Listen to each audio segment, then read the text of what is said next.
אתה עושה את המנגל? צד שני.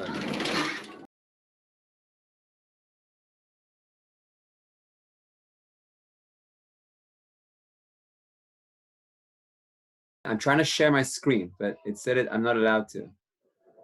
Okay, 1 second.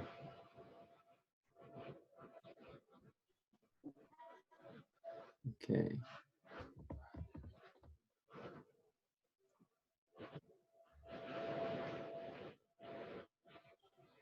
Okay, everyone's ready?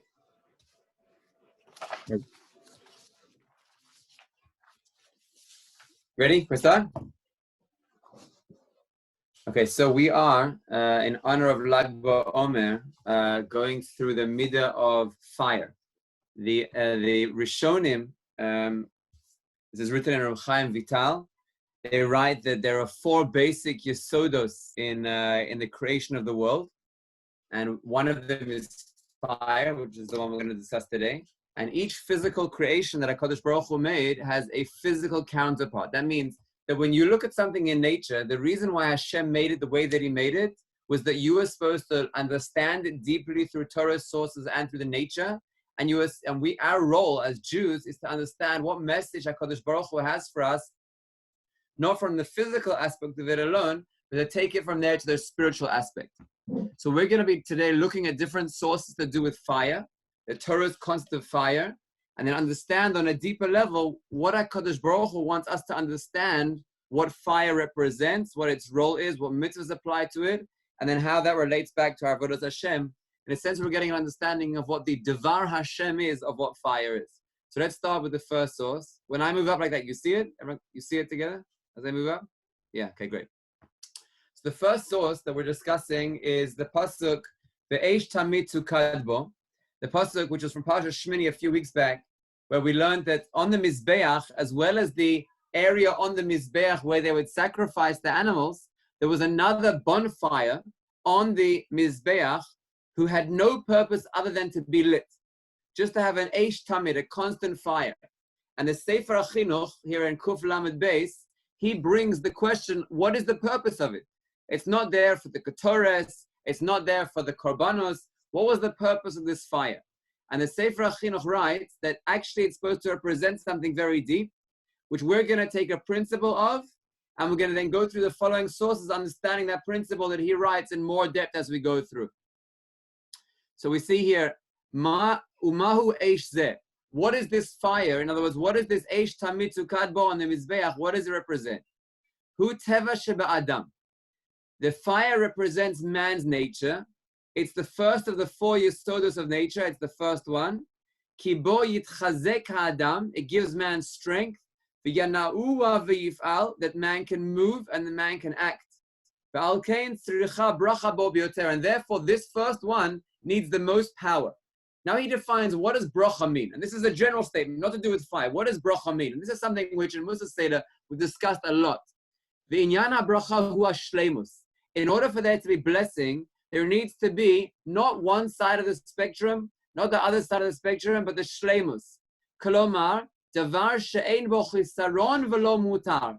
It doesn't have too little, it doesn't have too much. That's what shleimus means, just the right amount, a perfect balance.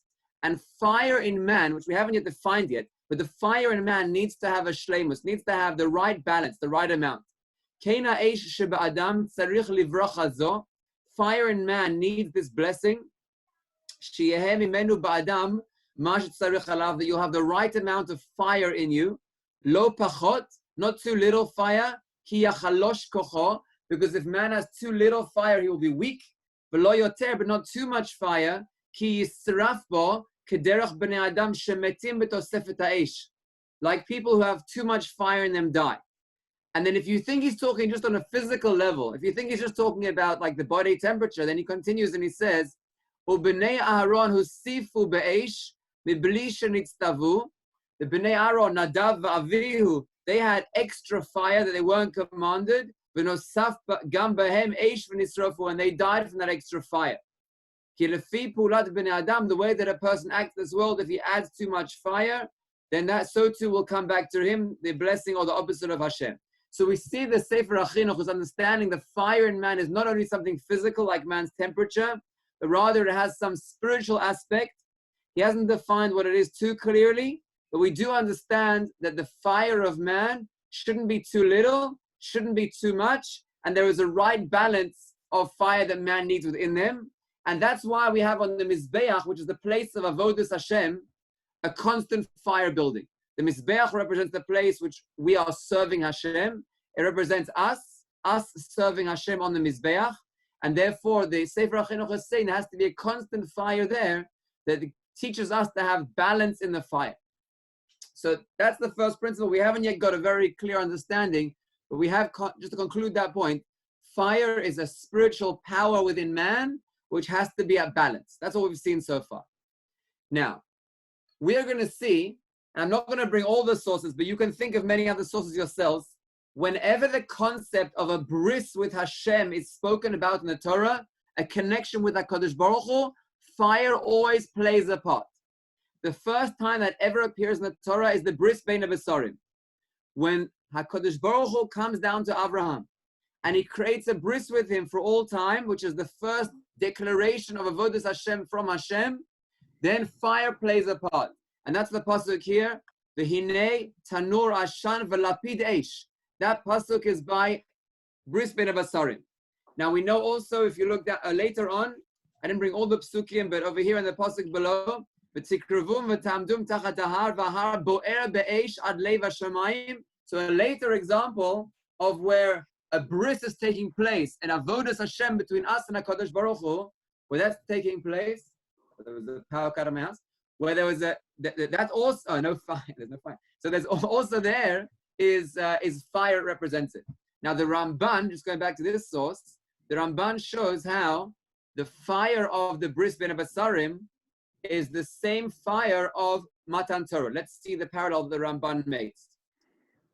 The Ashan hu anan v'arafel, the Ashan which is spoken about here in bris bein habesarim, that parallels the anan v'arafel which is on Matan Torah, which is written by Matan Torah in the pasuk here below. V'lapid ha'esh shebetocho.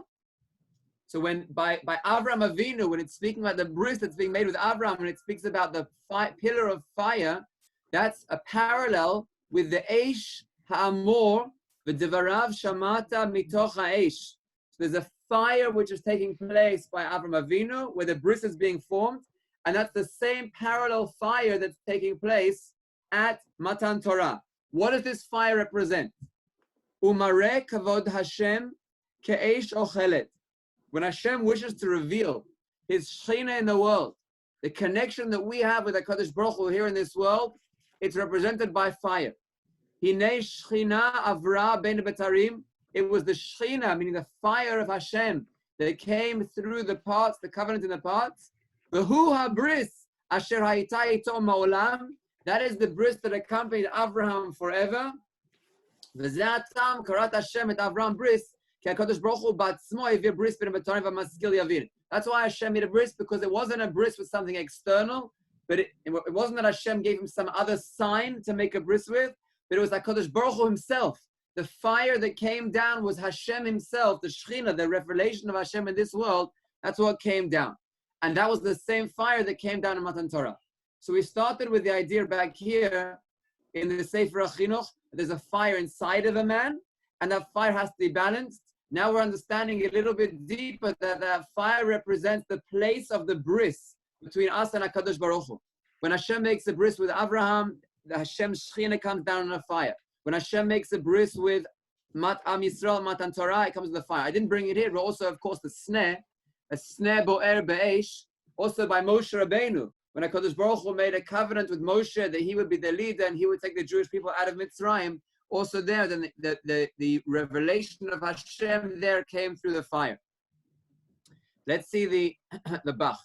This Bach is going to be a tremendous link for us to the major point that we want to make. The Bach here is on the Tur in Orach Chaim Mem Zayin, and the Tur writes there are two brachas that we make in Matan Torah, and this is going to be for us not only connecting to the bonfire of Lag Baomer, but this is primarily going to be a preparation for us for Matan Torah, Ma'amad Har Sinai of Matan Torah. There are two brachot that we make on Birkas Torah every morning. And these first few words before the V'chule is a quote from the Torah. V'yesh od bracha acheres, v'od yesh bracha acheres, that's the Torah. And then the Torah continues and says, v'yechaven v'birkato al mamad har Sinai. So before we get to the Bach's interpretation of it, but what you see the Torah is saying is, see if I can highlight it. There we go. Oh, no, I lost it. So let's try and go back. No, I lost it now. A minute. So stick with what we have. How do I get rid of this?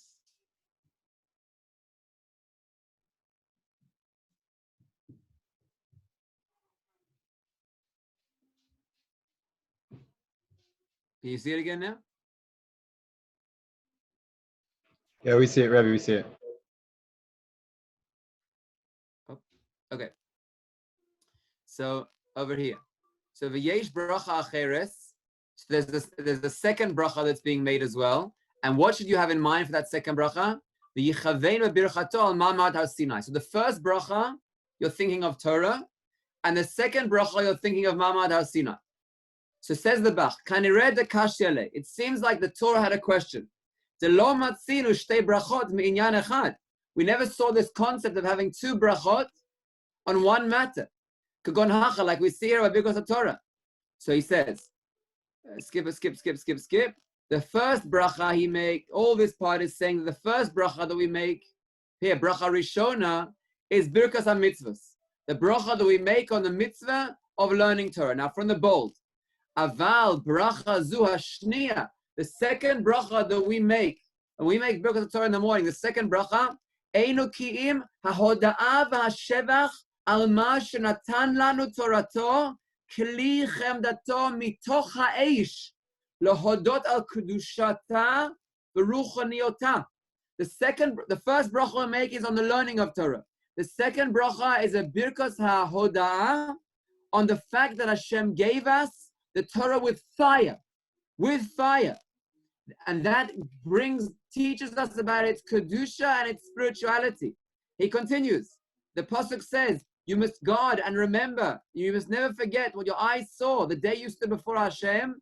V'tikravun v'tamdun tachat hahar. It says the pasuk, v'hahar bo'er be'esh. The mountain was on fire. V'yidaber Hashem Elokechem mitoch ha'esh. And Hashem spoke to you through fire. Lefikach, and therefore, says the Bach, tzarich lechavein b'bracha zu hashniya lohodot lo yitale al ma'amad har Sinai notein haTorah kli chemdato metoch ha'esh. This is an amazing thing. The pasuk is saying, the Bach is saying, that the two brachot parallel two different aspects of Torah. There is one aspect of Torah which is the limud Torah itself. There is another aspect of Torah which is Hashem giving us connection to Him through the Torah. And that is represented by the fire. So if we go back and see the stages. At Brit Bein Atarim, the Shechina came down and that formed the connection with Abraham through fire. The fire represents the Shechina that dwells within us. Then at Matan Torah, HaKadosh Baruch Hu came down not just to give us the Torah, but He came down to give us the Torah through fire. There are two different brachot because there are two different aspects. The first aspect is the mitzvah that we have of learning. The second aspect is the fire, which represents the connection with HaKadosh Baruch Hu, the Shechina, like we spoke about here, that it's the place of the Mishkan, the place of Avodat Hashem, the Shechina that we connect to HaKadosh Baruch Hu through Limud Torah, the connection that we have to Hashem through learning, which comes through fire. Let's just skip a little bit to the very, very famous statement right here at the bottom in Eicha Rabbah. Rav Huna Rabbi Yirmiyah B'Shem Rabbi Chia Bar Abba Amri Ketiv V'oti Azvu V'Torati Lo Shamaru. They abandoned me and they didn't keep my Torah. Says HaKadosh Baruch Hu, Halavai Oti Azvu V'Torati Shamru. I wish it would have been that they would have abandoned me, but still kept my Torah.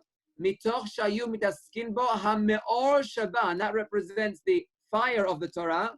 Hayam machziram lematov, meaning you see that HaKadosh Baruch Hu is saying two different aspects here. There's an aspect of Hashem, and there's the aspect of Torah. If a person tries to serve Hashem without Torah, then it won't be fire. It won't be Shechina. It'll be the person declaring he wants to serve Hashem in his own way. And if he does that, it won't be a live, real connection with HaKadosh Baruch Hu. So Hashem says, I would rather they abandon me in serving me their own way, but they would have still kept the Torah, because the Torah represents where the Shekhinah is, where HaKadosh Baruch Hu is. Mitoch shayu mitaskin ba, because if they would be learning Torah, then just like we saw the second aspect, the fact that Hashem revealed His Shekhinah through the Torah, that He gave the Torah through the Ma'or, through the Eish, then that aspect would ignite us, and we would come back to serving HaKadosh Baruch Hu through that good. So now, going back to the beginning, there's a danger when serving HaKadosh Baruch Hu, when we speak about fire, in two different ways. One danger is that we'll have too much fire, we'll be out of balance. I'm quoting here now the Sefer HaChinuch again, right? We need balance.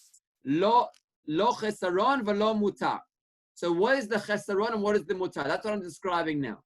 There's a danger of having too much fire and too little fire. What is too much fire? That's what we're going to discuss now, and then we'll go to too little fire.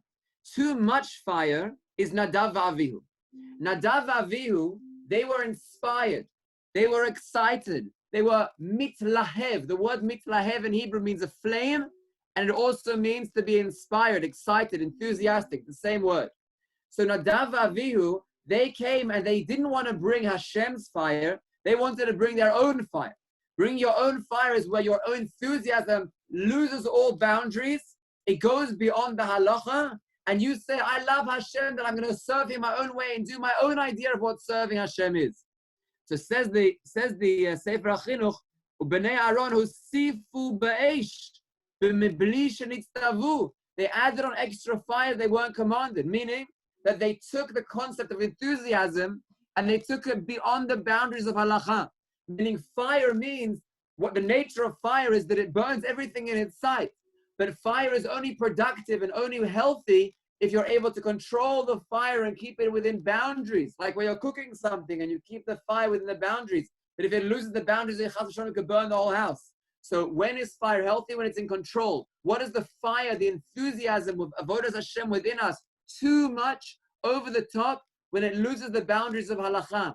A person gets so excited that he breaks the halacha in his love for Hashem, kivyachol. He's no longer serving Hashem, he's serving himself, he's doing his own thing. That was where they had too much fire. And that was the sin of Nadav Avihu. What is the sin of too little fire?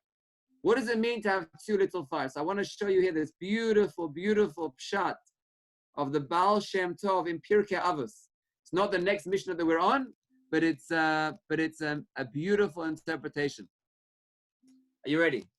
Mishnah base, Perek base, Mishnah Yud. V'havei mitchamem keneged oran shel chachamim. You should warm yourself up by the fire of the chachamim. V'havei zahir b'gachalatan shelo tikaveh. So we're getting two instructions here. The first instruction is you should warm yourself up by the fire of the chachamim.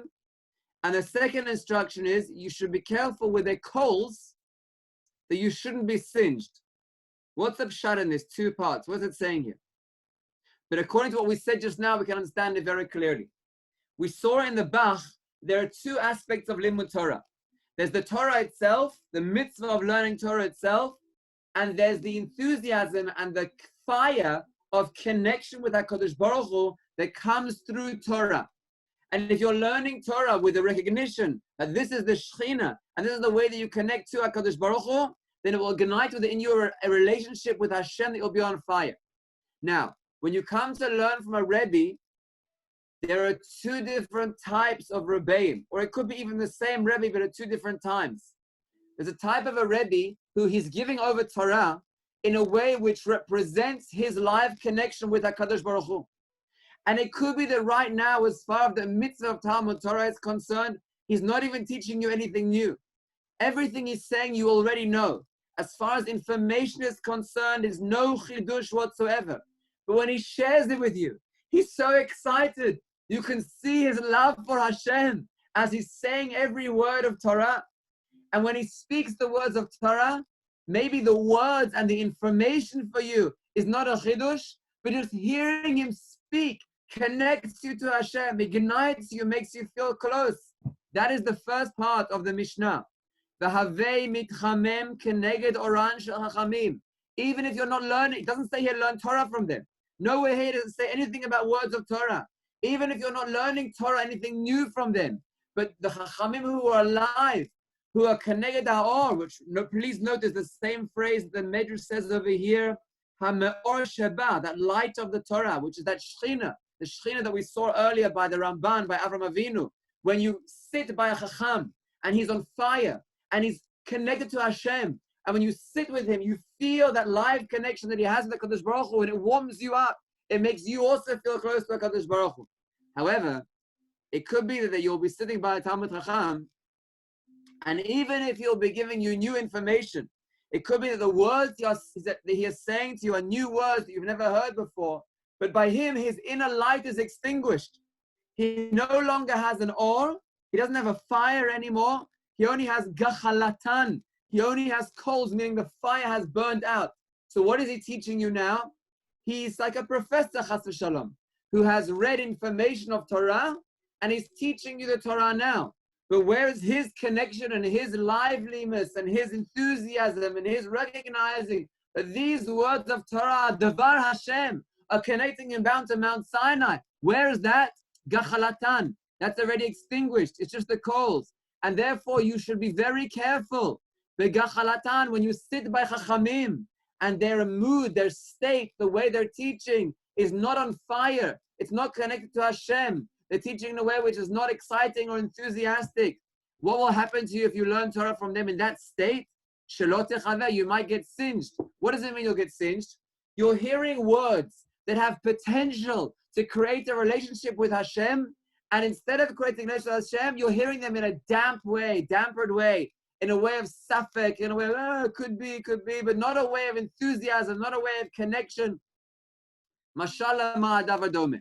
Imagine there is a boy and a girl who've been going out for a long time, and she's waiting for him to propose. When is he finally? And she's dropped the hint after hint after hint. I'm ready. And nothing, he doesn't say anything. And then one day he says to her while they're walking back from having pizza together, and he has like kind of a half a piece of pizza still in his mouth, and he says, I was thinking maybe we should get engaged. And she, what? And she wants to get excited, but she can't because the situation doesn't allow it. She goes, are you saying we're getting engaged? Goes, yeah, I was thinking, why not?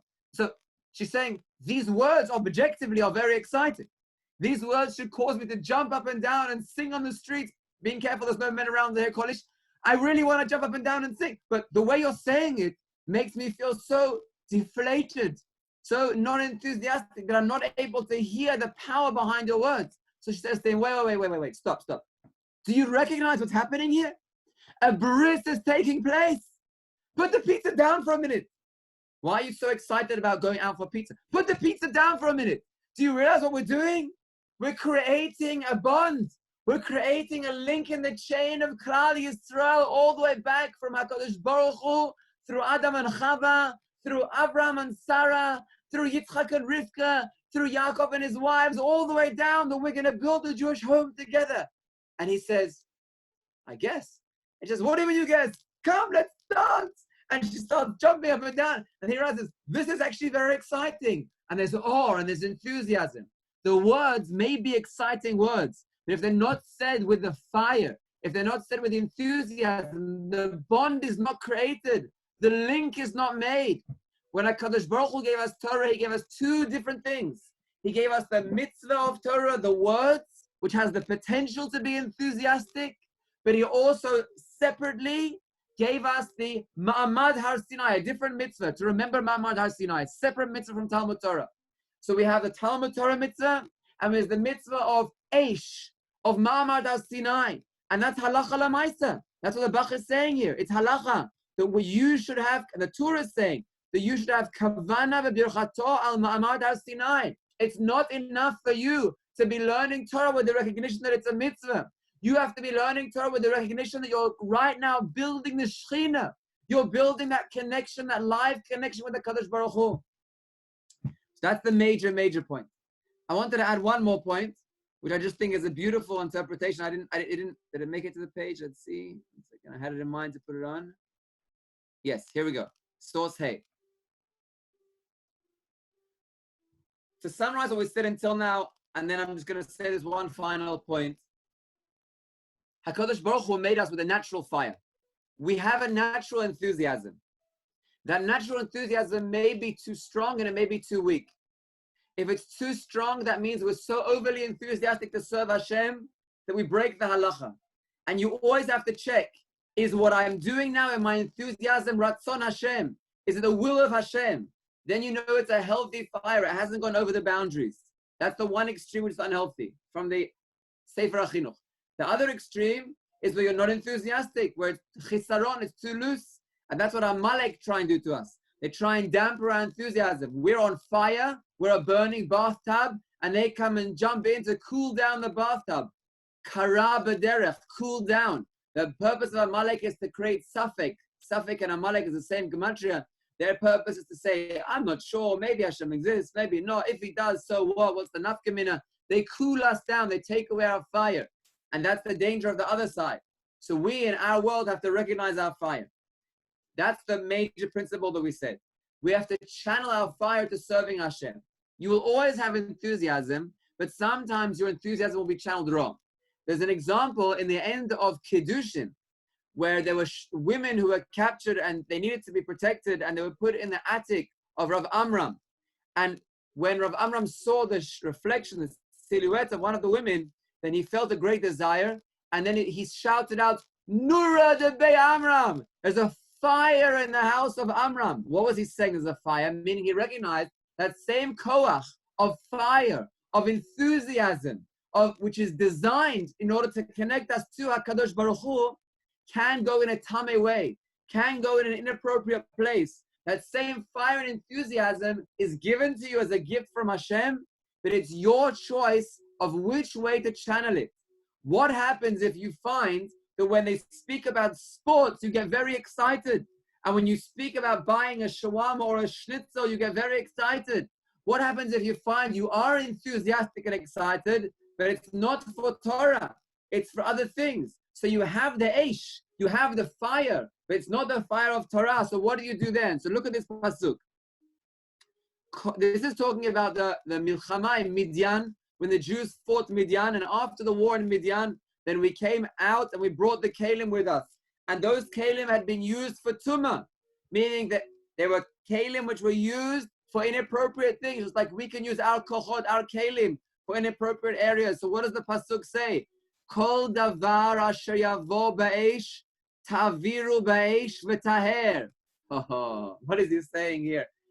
In depth, what is it saying? According to Pshat, the halacha is that anything like a pot which was used with treif, and it was used on the fire, and the way you kasher it is by putting on the fire again and burning it again, and then it becomes tahor. That's the Pshat. Kol davar, any metal utensil, asher yavo be'esh, that was used in a way with tumah, with inappropriate, non-kosher food on a fire, you must pass it through the fire, it will become tahor. But on the derech that we were just describing, if you have any element in your inner world which has come through fire, meaning that it's enthusiastic, but it's not tahor, you find you're getting excited for inappropriate things. So you have two choices now of how to relate to it. One choice is to say, try not to feel it, try not to feel it, try to dampen it, try to forget about it. I'm going to stop feeling, I won't have emotions, I'll become numb. That's one option, but that's not the Torah's instruction. The Torah's instruction is, anytime you have enthusiasm, ta'aviru ba'esh, you should pass it through fire, meaning you should, la'avir means to transfer.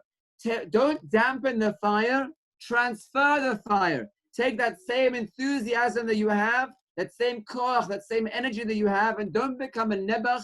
Rather take that same fire and use it for the fire of Hashem. Channel it into Torah, but then you'll become tahor. It's an amazing story of Rav Goldberg. I've told this before in Muslim, but telling again. There was once a boy in Cambria Avenue, this is probably going back 40 years, 30 years, at least 30 years, about 30 years. And he would go out in the evening on a Thursday night, and he would go to a place which is not a place for a nice Jewish boy. And he was going to a pub and drinking beer. And then he would come back to yeshiva, and the Rosh Yeshiva Zatzar of Goldvich found out that he was going there, and he called him in. And this boy was sure he was going to get expelled from the yeshiva now. So he sits there, and there was pachad to sit in front of Rav Goldich. So he came to sit in front of Goldich, and Rav Goldich says, "Efo hayita b'yom chamishi b'layla?" So he didn't answer, obviously, he was too scared. He says, "Ani yodea efo hayita, hayita ba," and then he said the name of the thing in his own way of saying it. And then he says, and yeah, anyway, he said it he didn't say pub, he said a different word. So he says, "V'ani gam yodea ma osim sham." And so this boy was thinking, "Oh, boy, what's he going to say now that I was doing there in this pub?" He says, "Ani yodea ma osim sham. Ani yodea, ze leibadik kaze, leibadik, nachon, the leibadik." So the boy wasn't sure whether to laugh or to cry. Very mixed emotions at that moment. So then Rav Goldvich looked at him and didn't throw him out of the yeshiva. Rav Goldvich was taking this line over here, Kol asher ya'avo be'esh ta'aviru be'esh. And Rav Goldvich said to him, "Azim yesh lacha et ha'leibadik, az tikach ad ha'leibadik v'tachniso itzoi lebeis medrash." He said, take all that enthusiasm, take all your fire, and bring it into the base medrash.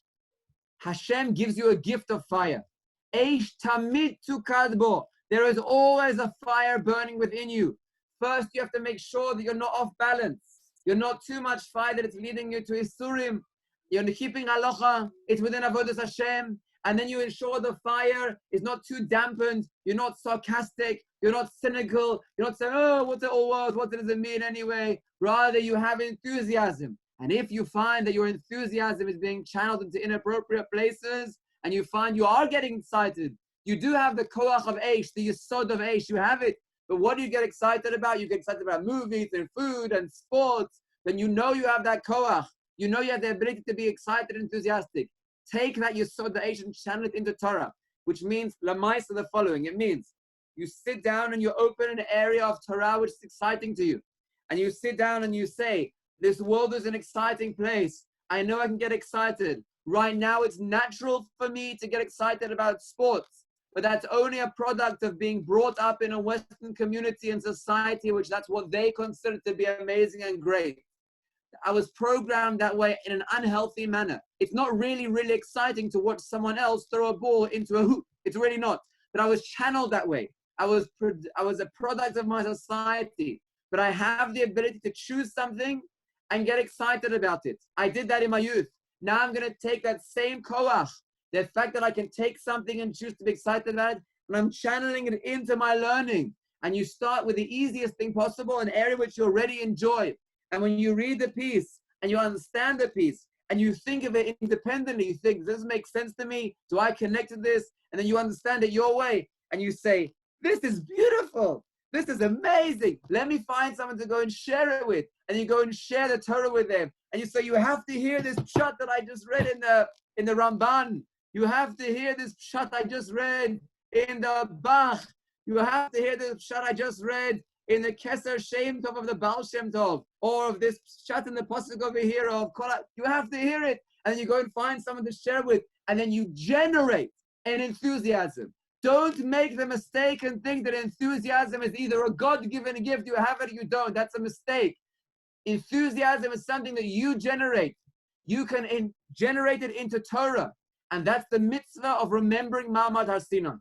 And if you make the second bracha of Birkas Torah every day with this in mind, then you will go into your learning Torah on a daily basis with a mindset and the goal. Hashem, my goal today is A, to learn Torah, and B, to feel a live connection of enthusiasm and excitement with you, because it's your Shekhinah that I'm learning and I'm connecting to. That's a mitzvah d'oraisa on a daily basis. And then you'll be Makayim, the Yesod Ha'ish. And Rabbi Shimon Bar Yochai will be very proud of you. And I will be proud of you. And your parents will be proud of you. And the Ribbon Shalom will be proud of you, because you formed a bris with him. Yashar Koach. Thank you, Rabbi. Thank you, Rabbi.